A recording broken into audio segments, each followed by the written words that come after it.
Morning to everyone, and today welcome to lecture number 35 of set level.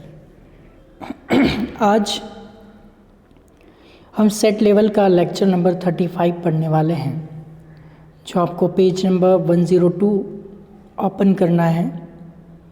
102 पे हम पढ़ने वाले हैं, जिसका रिमेनिंग पार्ट है फ्लुएंसी टिप्स पार्ट 1। किस तरह से हम अपनी लैंग्वेज को फ्लुएंट बना सकते हैं, धारा प्रवाह बना सकते हैं। तो आज के लेक्चर में आपको हम सिखाएंगे कि फ्लुएंसी टिप्स का जो पार्ट 1 आया है, इसके ऊपर हम डिस्कस करेंगे। ऐसे क्या रीजन्स होते हैं वो इसमें बताया हुआ है। तो आप 102 पेज ओपन कर लीजिए और उस पर फ्लुएंसी टिप्स पार्ट 1 आपको ओपन करना है। उसमें क्या लिखा हुआ है, इंग्लिश लैंग्वेज के ऊपर बहुत सारी रिसर्च होती है, तो बहुत सारी रिसर्चों का जो निचोड़ है वो इसमें बताया हुआ है। देखो क्या लिखा हुआ है, researches show that there are factors that block fluency and promote fluency. दो टर्म यहाँ पे यूज़ हुई है, एक तो ब्लॉक फ्लुएंसी और एक प्रोमोट फ्लुएंसी। ऐसे कई सारे फैक्टर्स हैं, there are factors that block fluency and promote fluency. ऐसे कई फैक्टर्स यानी कि तथ्य हैं कि जो आपकी फ्लुएंसी को या तो ब्लॉक कर देते हैं या फिर आपकी फ्लुएंसी इंग्लिश की धारा प्रवाह यानी कि फ्लुएंसी को या तो प्रोमोट करते हैं। तो दो ही ऑप्शन होते हैं हमारी लाइफ में, या तो हमारी फ्लुएंसी ब्लॉक हो जाती है या फिर हमारी फ्लुएंसी जो है वो प्रमोट होती है। ऐसा किस में कहा है, ऐसा रिसर्च, बहुत सारी रिसर्च की है, तो उस रिसर्च के अंदर ये बात कही हुई है। तो रिसर्चेस शो, ये रिसर्च ऐसा बताती हैं कि दैट देयर आर फैक्टर्स, ऐसे कई तथ्य हैं, ऐसे कई फैक्टर्स हैं that block fluency and promote fluency. तो ऐसे कई फैक्टर्स हैं जो या तो आपकी फ्लुएंसी को ब्लॉक कर देते हैं यानी कि आपको फ्लुएंटली बोलने नहीं देते हैं, या फिर प्रोमोट फ्लुएंसी, या फिर आपकी फ्लुएंसी को प्रोमोट करते हैं यानी कि आगे से आगे आपकी फ्लुएंसी बढ़ती जाती है। ऐसे कुछ फैक्टर्स होते हैं। For proper and systematic, proper मतलब बिल्कुल ढंग से और सिस्टमेटिक मतलब स्टेप बाय स्टेप। तो कहने का मतलब ये होता है कि जो for proper and systematic training in fluency one has to identify them.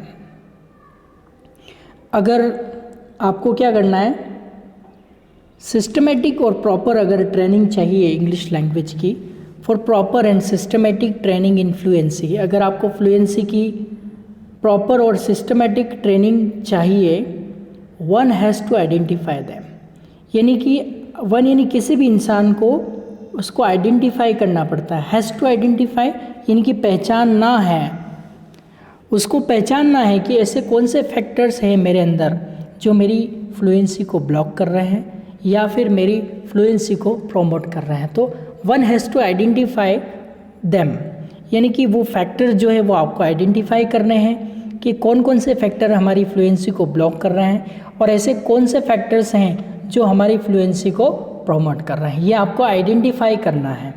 Okay, one has to identify them.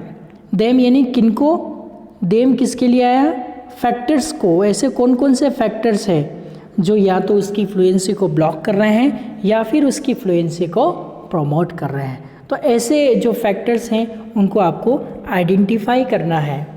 Okay, there are techniques based on such researches. ऐसी रिसर्च जब हम करते हैं तो उनके टेक्निक बेस्ड होनी चाहिए।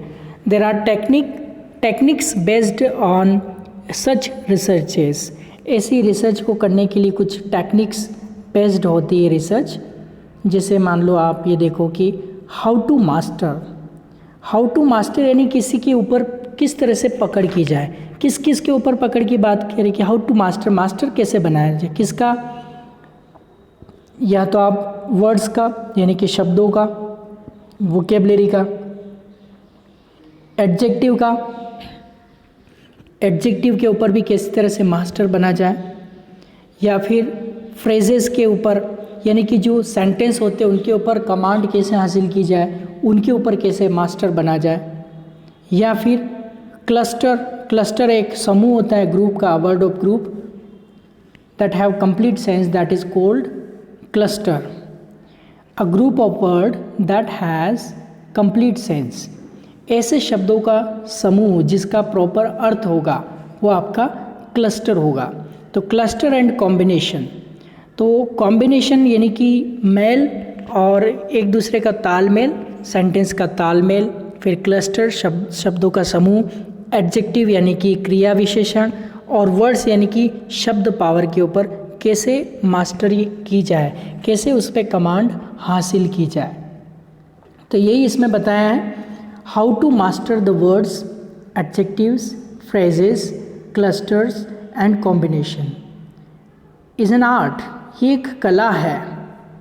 ये जो कला है, how to master the words, adjective, phrases, clusters and combination, इन पे किस तरह से मास्टर बना जाए, ये एक कला है। Is an art which can be learned, जो किस तरह से सीखी जा सकती है, ये जो हम सीख सकते हैं, ये which can be learn through, which can be learn through मतलब से, which can learn through dedicated efforts and regular practice. दो चीज़ें हैं आपको याद करनी है, एक तो आपको डेडिकेटेड एफर्ट रखना है यानी कि समर्पित होकर प्रयास करना है, एंड रेगुलर प्रैक्टिस, रोज़ आपको उसकी प्रैक्टिस करनी है। दो चीज़ें आपको, अगर आपको पहले सवाल का जवाब चाहिए कि how to master the words, adjectives, phrases, clusters and combinations, okay, तो इस तरह से वर्ड्स के ऊपर, एडजेक्टिव्स के ऊपर, फ्रेजेस के ऊपर, क्लस्टर्स के ऊपर, कॉम्बिनेशंस के ऊपर किस तरह से मास्टरी की जाए, ये एक कला है, ये आर्ट है। ये तभी सीखी जा सकती है जब आप डेडिकेटेड एफर्ट रखें, यानी कि जो आपके एफर्ट है, जो आपके प्रयास है वो डेडिकेटेड होने चाहिए, समर्पित होने चाहिए कुछ सीखने के लिए, और रेगुलर आपको उसकी प्रैक्टिस करनी पड़ती है, तभी आपकी उसमें फ्लुएंसी आ सकती है, अदरवाइज नहीं आ सकती है। तो you have to ask yourself how to master the words, adjectives, phrases, clusters and combination is an art which can be learned through dedicated effort and regular practice। जो कि आप डेडिकेटेड एफर्ट करेंगे यानी कि पूरे जो प्रयास करेंगे आप पूरे डेडिकेट होके करेंगे, और जो आप रेगुलर प्रैक्टिस करेंगे तभी आप ये इसमें फ्लुएंसी हासिल कर सकते हैं, अपनी टंग को फ्लुएंट बना सकते हैं, अदरवाइज़ इसका कोई इलाज नहीं है और कोई चारा नहीं है। दो चीज़ें आपको ध्यान रखनी है अगर आपको मास्टरी करनी है, वर्ड्स के ऊपर, एडजेक्टिव्स के ऊपर, फ्रेजेस के ऊपर, क्लस्टर्स के ऊपर, कॉम्बिनेशंस के ऊपर, तो आपको उसके लिए डेडिकेटेड एफर्ट करना पड़ेगा और रेगुलर प्रैक्टिस करनी पड़ेगी, तभी आप सीख सकते हो, अदरवाइज़ आपकी इंग्लिश फ्लुएंट नहीं बन सकती है।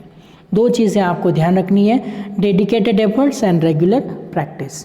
अगर आप अपने डेडिकेशन को एफर्ट से करते हैं और आपकी जो प्रैक्टिस है वो रेगुलर चलती है, तब जाके आप जो कंटिन्यू उसमें कर सकते हैं, अदरवाइज़ नहीं कर सकते हैं। ओके, तो ये आर्ट सीखनी है। What is art? How to master the words, adjectives, फिर phrases, clusters and combinations is an art which can be learned through dedicated effort and regular practice। जो कि रिसर्च में बताया कि आप ये डेडिकेटेड एफर्ट रखेंगे, रेगुलर प्रैक्टिस रखेंगे, तभी आपकी इंग्लिश को फ्लुएंसी आएगी, अदरवाइज़ नहीं आएगी।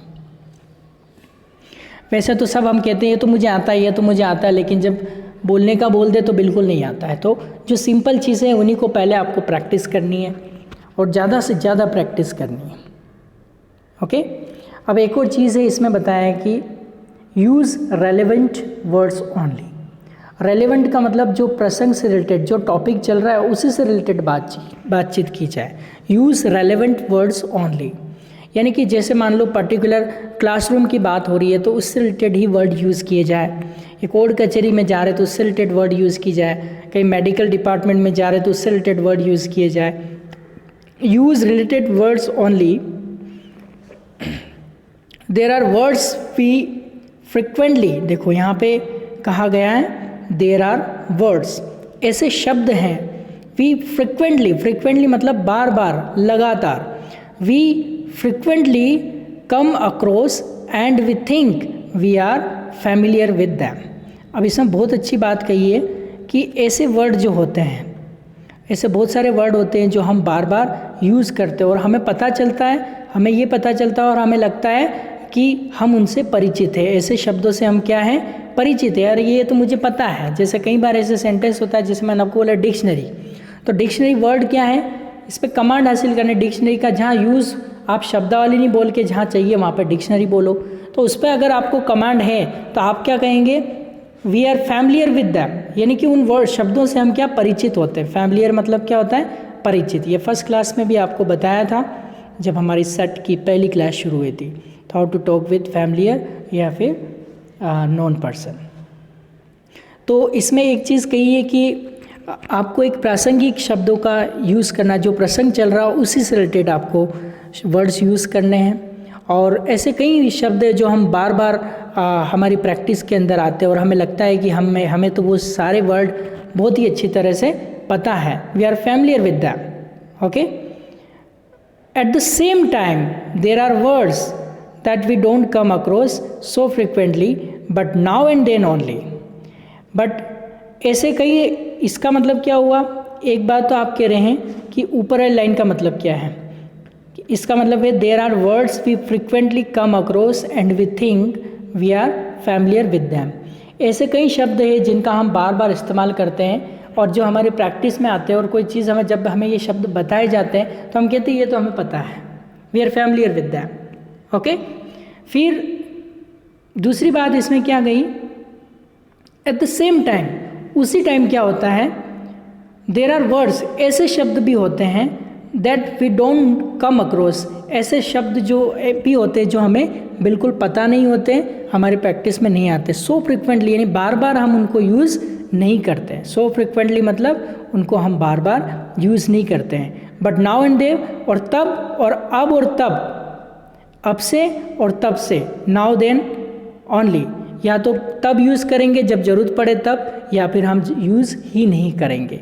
तो नाउ एंड देन का मतलब हो गया या तो तब या फिर अब, यानी कभी कभार हम उन कुछ वर्ड्स ऐसे होते हैं जो हमारी बार बार प्रैक्टिस के अंदर आते हैं और हम उनसे परिचित होते हैं, और कुछ वर्ड्स ऐसे होते हैं जो कभी कभार कभी कभार हमें सुनने को मिलते हैं, we don't come across so frequently but now and then only, जब जब ज़रूरत पड़े तब तब हम उन शब्दों को बोलते हैं, अदरवाइज़ वो नहीं बोलते हैं। तो we want to use them to impress others during conversation. अब हम क्या करते हैं, ऐसे शब्द जो कभी कभार यूज़ होते हैं उनको हम किसी को इम्प्रेस करने के लिए कॉन्वर्सेशन में यूज़ करते हैं। ये तो हमारी जनरली बातचीत क्या होती है कि जैसे कुछ वर्ड्स तो ऐसे होते हैं जो we generally come across with the familiar words, and sometime we don't come across so frequently but we want to use them, और हम उनका यूज़ कब करते हैं, to impress others during conversation, बातचीत के दौरान। during conversation का मतलब क्या हो गया, बातचीत के दौरान हम दूसरों को इम्प्रेस करने के लिए वो शब्द इस्तेमाल करते हैं, अदरवाइज़ हम उसका इस्तेमाल नहीं करते हैं। जब ज़रूरत लगती है तभी हम उनका यूज़ करते हैं, अदरवाइज़ उनका फिर यूज़ नहीं करते हैं। तो आपको क्या करना पड़ता है, इन चीज़ों को, इन टेक्निक को सीखने के लिए वी हैव टू एंटर, हमें एंटर करना होता है, हमें एंटर करना पड़ता है या हमें एंटर करना है। We have to enter in arguments, यानी कोई तर्क वितर्क चल रहा है, आर्ग्यूमेंट चल रहा है तो उसमें आपको पार्टिसिपेट करना चाहिए। तो वो आपको जो क्वालिटी है, जो बोलने की क्वालिटी, जो बोलने का कॉन्फिडेंस है, वो निकल के कहीं ना कहीं आता है। वी हैव टू एंटर किस किस में, इनटू आर्ग्यूमेंट्स हो गए, या फिर आपका डिबेट्स हो गया, डिबेट्स मतलब वाद विवाद हो गया, plus point minus point discussion हो गया, यानी ग्रुप डिस्कशन हो गया, एंड समटाइम्स सीरियस डिस्कशंस। और कभी कभी क्या होता है, जो सीरियस डिस्कशंस होते हैं, जो मुद्दों को लेके हम सेंसिटिव होते हैं, जैसे कोरोना वायरस का मुद्दा हो गया, इस तरह से हम कोई भी सेंसिटिव मुद्दे होते हैं जो हमारी इकोनॉमी को ध्वस्त करता जा रहा है, तो इस तरह के सीरियस डिस्कशन में भी हमें इंटर करना है। एंड और किस में इंटर करना है, इंटरव्यू के अंदर भी और निगोशिएशन के अंदर भी, at one point of time. एक टाइम में आपको क्या करना है कि आर्ग्यूमेंट में भी आपको बोलना है, डिबेट में बोलना है, समटाइम्स सीरियस डिस्कशन, कोई सीरियस डिस्कशन हो उसमें बोलना है, इंटरव्यूज़ में बोलना है, निगोशिएशन यानी कि शिखर वार्ता में आपको बोलना है at one point of time और अदर, जब ज़रूरत पड़े तब। At one point of time और अदर यानी कि जब ज़रूरत पड़े तब आप बोल सकते हैं। These are the situation where our this ability is tested। यही वो सिचुएशन होती है जहाँ पे हमारी योग्यता का पता चलता है। हमारी योग्यता का पता कैसे चलता है, या तो आप आर्ग्यूमेंट में इंटर कीजिए या डिबेट में कीजिए, सीरियस डिस्कशन में कीजिए, इंटरव्यूज़ में कीजिए, निगोशिएशंस में कीजिए, तो आपकी जो एबिलिटी, हमारी जो एबिलिटी वो उस टाइम टेस्टिंग की जाती है कि कितना नॉलेज इंग्लिश के अंदर इनको है। ओके, चलिए अब अगला क्या है उसको भी हम देख लेते हैं। Presentations are also necessary activity for professional and academy जो होती है, अकेडमिशियंस जो होते हैं जो अकेडमी चलाते हैं। अब उन लोगों के लिए, एक तो ये तो प्रोफेशनल हुए, कोई पेशेवर हुए जो वर्क करते हैं उसमें, प्रोफेशनल के लिए, और एकेडमिशियंस के लिए जो है वो प्रेजेंटेशन जो है, प्रस्तुतिकरण जो है दूसरों के सामने प्रेजेंट करना, वो बहुत ही ज़रूरी है। ऑल्सो नेसेसरी मतलब आवश्यक है, ज़रूरी है।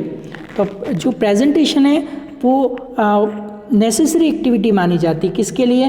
प्रोफेशनल्स हुए जो बिजनेस वगैरह चलाते हैं उनके लिए, और एकेडमिशियंस जो अकेडमी चलाते हैं उन लोगों के लिए, यानी एजुकेशनलिस्ट के लिए भी बहुत इम्पोर्टेंट है प्रेजेंटेशन। ठीक है, फिर आगे देखो अगला क्या है, इवन अदर पार्टिसिपेंट्स। अब देखो, even other participants and students in audience have to understand them. अब इसमें क्या कहा कि आप देखो बुक में, आप देख लो कि बुक में एक चीज़ बताई कि जैसे यहाँ पे आप देखो, यहाँ पे स्क्रीन पे देखो, मोबाइल स्क्रीन पे नज़र रखिए अपनी, कि जो प्रेजेंटेशन है वो प्रेजेंटेशन किसके लिए ज़रूरी है। हम स्टेज पे खड़े होके अपने आप को प्रेजेंट करते हैं लोगों के सामने, तो प्रेजेंटेशन जो है वो नेसेसरी एक्टिविटीज़ है। किस किस के लिए? एक तो प्रोफेशनल हो गए उनके लिए, एकेडमिशियंस हो गए, एकेडमी चलाने वाले हो गए, एजुकेशनलिस्ट हो गए उनके लिए, इवन अदर पार्टिसिपेंट, और दूसरे पार्टिसिपेंट जो होते हैं उनके लिए भी, एंड स्टूडेंट्स इन ऑडियंस, और ऑडियंस के अंदर जो स्टूडेंट होते हैं उनके लिए भी, हैव टू अंडरस्टैंड दैम। उसको बहुत ही अच्छी तरह से समझना चाहिए कि वो जब भी प्रेजेंटेशन या तो कोई दे रहा होता तो उसे समझना, या हम दे रहे हैं तो लोगों की भावनाओं को समझ के प्रेजेंटेशन देना। तो ये भी बहुत सारे फ्लुएंसी बढ़ाने की एक टिप्स है कि आप उसमें बढ़ा सकते हैं। एक तो हमें डेडिकेटेड एफर्ट करना, रेगुलर प्रैक्टिस करनी है, ओके, और words, adjective, phrases, cluster and combination पे कमांड हासिल करनी है। उसके बाद हमें एंटर करना है आर्ग्यूमेंट में, डिबेट्स में, सीरियस डिस्कशन में, इंटरव्यूज़ में, नेगोशिएशन में, इसमें हमें क्या करना है, एंटर करना अपनी फ्लुएंसी को। और प्रेजेंटेशन जो होता है वो प्रोफेशनल, एकेडमिशियंस, पार्टिसिपेंट, स्टूडेंट सबके लिए समझना भी बहुत ज़रूरी है और प्रेजेंट करना भी बहुत ज़रूरी है। तो फिर इसमें क्या कहा, दैट इज़ बाय, इसी कारण से अ good command on the vocabulary is required. अगर इतनी सारी हम चीज़ें करते हैं तो हमारे शब्दों पे जो है गुड कमांड होनी चाहिए, बहुत ही अच्छी पकड़ होनी चाहिए, तभी हम उस प्रेजेंटेशन को उठा सकते हैं, लोगों के सामने हम उसको प्रेजेंट कर सकते हैं या बोल सकते हैं। यानी कि उसकी कमांड, हमारी जो कमांड है वो वर्ड्स के ऊपर होनी चाहिए, और वर्ड्स पावर जो वहीं से निकल के आता है, वर्ड्स पावर के ऊपर अपनी कमांड होनी चाहिए।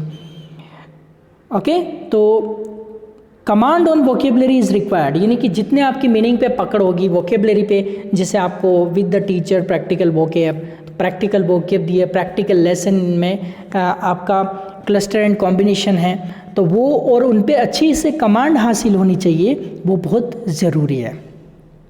क्लियर?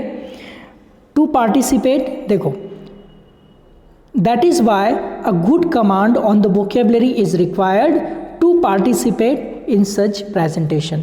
इस तरह के जो प्रेजेंटेशन में पार्टिसिपेट करने के लिए अपनी वोकेबलरी के ऊपर बहुत ही अच्छी तरह से कमांड हासिल होनी चाहिए। ओके, इसमें एक और कहा है कि again there are words used in everyday situation, हर दिन की स्थिति के अकॉर्डिंग जो वर्ड्स यूज़ किए जाते हैं, जो शब्द यूज़ किए जाते हैं विच कम्युनिकेट ट्रेडिशनली एक्सेप्टेड मीनिंग, जो कि हम एक परंपरागत तरीका है उसी से हम यूज़ करते आए हैं और वो इसी से हम अपना इम्प्रेशन नहीं बना सकते हैं दूसरे लोगों के सामने। जैसे क्वेश्चन होता है हम क्वेश्चन बोलते थे, सजेशन होता है हम सजेशन बोलते थे, तो ये एक तरह का है ट्रेडिशनली एक्सेप्टेड मीनिंग, जो परंपरागत चले आ रहे हैं हम उसी को फॉलो कर रहे हैं, हम अपनी लैंग्वेज को इम्प्रूव करने की बिल्कुल भी कोशिश नहीं करते हैं। जैसे यहाँ पे एग्जाम्पल हैं, enough is enough, come what may, forget it, guess what, how do you do, pleased to meet you, it was a pleasure and it was a pleasure and so on। तो इस तरह के जो हैं, जैसे enough is enough, बस बहुत हो गया, enough is enough, come what में चाहे जो कुछ भी हो, फॉरगेट इट, भूल जाओ इसे, गेस वॉट, गेस करो क्या, हाउ डू यू डू, आप कैसे हैं, प्लीज़ टू मीट यू, आपसे खुशी हुई, आपसे मिलके खुशी हुई, इट वॉज ए प्लेजर, ये सौभाग्य की बात थी, एंड सो ऑन। ऐसे कई तरह के जो सेंटेंस हैं हम वो जो है ट्रेडिशनल एक्सेप्टेड मीनिंग के साथ, जो ट्रेडिशनल है परंपरागत जो चली आ रही उसी इंग्लिश को हम फॉलो करते जा रहे हैं, हम अपने आप में चेंज करने की बिल्कुल भी कोशिश नहीं कर रहे हैं। That is why the problem is.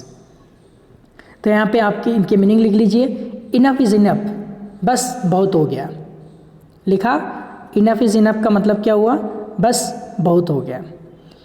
Come what में, ये पहले भी anger, how to express the anger, last lecture जो था आपका गेट लेवल का how to express the anger, उसमें था come what may, now come what may था, अब चाहे जो भी हो, कम वॉट में मतलब चाहे जो भी हो या कुछ भी हो। फॉरगेट इट, इसे भूल जाओ।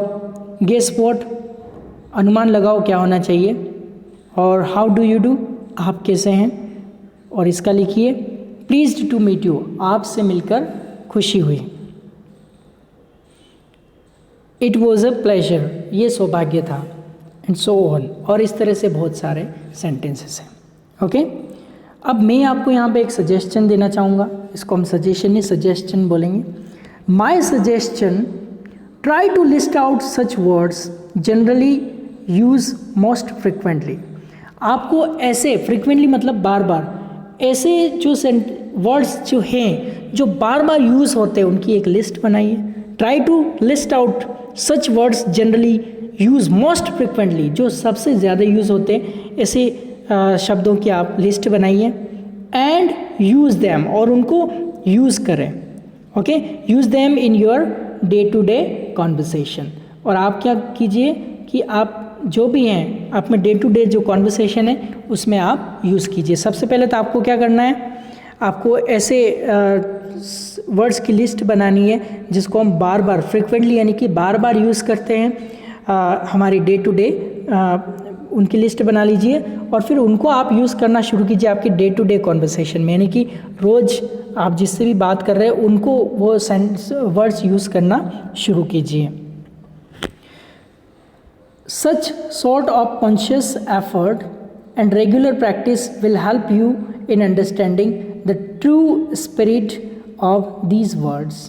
यानी कि इसमें एक चीज़ बताइए कि such sort of conscious effort, इस तरह से अगर सचेत रह के ध्यान रख के और प्रयास किए जाए, and regular practice और डेली उसकी प्रैक्टिस की जाए, will help you in understanding the true spirit of these words। तो फिर उनका जैसे यूज़ किया जाए, जैसे कम ईयर, तो उसमें एक इमोशन आएगी, उनकी ट्रू स्पिरिट क्या है, क्या आप उसमें जैसे stop telling me what to do, just mind your own business, मुझे क्या करना बताना बंद करो, अपना काम करो, तो वो ट्रू स्पिरिट क्या है कि आपका गुस्सा भी, इमोशन उसमें जुड़ने चाहिए। तो that is why the true spirit of this word, वास्तविक उसकी आत्मा क्या है शब्दों की, वो आपको पता होनी चाहिए। लेटर ऑन उसके बाद आप क्या कर सकते हैं, दो चीज़ें यहाँ पे आपको बताइए, एक तो सिनोनिम्स और एक एंटोनिम्स। सिनोनिम्स का मतलब क्या होता है, जो पर्यायवाची, जिस नयन को आँख, ठीक है, तारा, इस तरह से बोलते हैं। एंटोनिम्स मतलब दिन रात, इस तरह से। तो एंटोनिम्स मतलब विलोम शब्द और सिनोनिम्स मतलब होता है पर्यायवाची। लिख लीजिए आप, सिनोनिम्स पर्यायवाची, एंटोनिम्स विलोम शब्द। तो फिर उसके बाद आपको क्या करना है, लेटर ऑन उसके बाद synonyms and antonyms of such word will automatically come in your practice. जब आप एक बार इसे प्रैक्टिस शुरू कर देंगे तो जब आपके विलोम और पर्यायवाची की जो प्रैक्टिस है वो ऑटोमेटिकली आपकी प्रैक्टिस में जुड़ती जाएगी। तो ये आपको जो टिप्स बताया उनको आज फॉलो करना है कि किस तरह से आप अपनी लैंग्वेज को बढ़ा सकते हैं। तो आज के लेक्चर में हम इतना ही पढ़ेंगे। Till then goodbye, take care.